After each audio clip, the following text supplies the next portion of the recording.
Au mois de mars 1959, il y a 54 ans, le peuple tibétain se soulevait contre l'invasion et l'occupation chinoise dans leurs terres.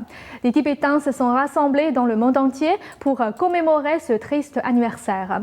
Les différentes manifestations ont été dédiées à la mémoire de ceux qui se sont immolés ces dernières années en signe de protestation contre les politiques violentes du régime chinois à l'encontre de la culture tibétaine.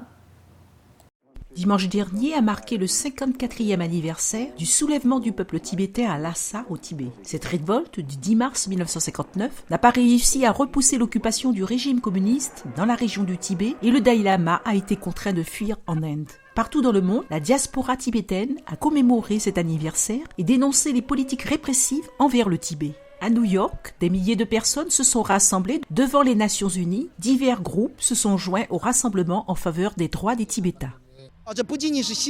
C'est un désastre pour les Tibétains, mais aussi pour l'humanité tout entière. Rien de tel ne s'était produit auparavant. Plus de 100 Tibétains ont donné leur vie. Le monde entier doit s'unir contre la dictature communiste et œuvrer à la démocratisation de la Chine.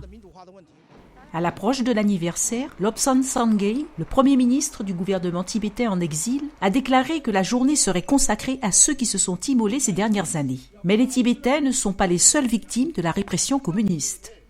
There are other nationalities, including Xinjiang and in Mongolia. Il y a d'autres ethnies en Chine, dans le Xinjiang et en Mongolie antérieure, ainsi que des Chinois Han qui subissent la répression. Pendant des décennies, leurs droits fondamentaux ont été réprimés. Aujourd'hui, Xi Jinping a eu l'occasion d'apporter des changements positifs en Chine. To bring about some positive changes and development inside China. Les nouveaux dirigeants chinois, désignés en novembre dernier, sont sur le point de prendre officiellement le pouvoir. Ils devront changer la situation actuelle s'ils ne veulent pas voir des dossiers comme le Tibet menacer directement le régime chinois.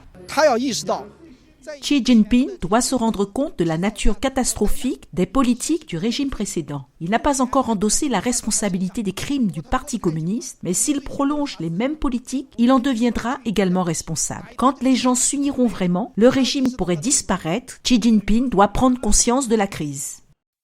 Depuis 2009, plus de 100 Tibétains se sont immolés pour protester contre la brutalité des politiques chinoises. Ce dimanche, un vendeur de rue tibétain en Inde a essayé de s'immoler lors d'un défilé commémoratif à Dharasmala. Après qu'il se soit aspergé et bu de l'essence, d'autres personnes ont empêché le garçon de poursuivre son geste. Il se trouve actuellement en convalescence à l'hôpital.